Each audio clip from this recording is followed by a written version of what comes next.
In this lesson, I want to show you how to transfer a model from SolidWorks to Inventor. I've already prepared the part like this. This is a simple wrench part. Let's start exporting it.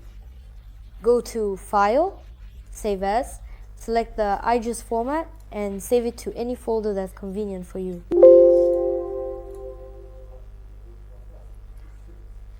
That's all in SolidWorks. Now switch to Inventor.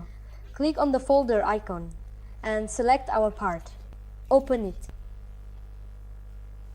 But if you don't see it here, like I don't right now, I saved it to the desktop, but it's not showing up. Change the file type from Autodesk Inventor files to IGES and they'll appear. Or rather, your part will appear.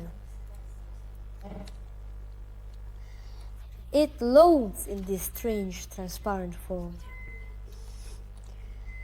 To make it a solid body, we need to stitch these surfaces together. In Inventor, surfaces are displayed as transparent.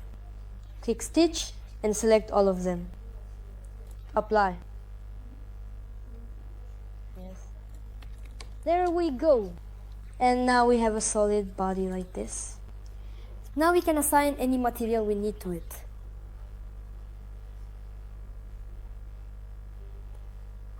I'll select a semi-polished finish.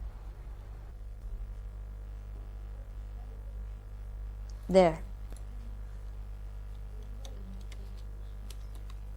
And that's it. Our wrench has been transferred from SolidWorks to Inventor.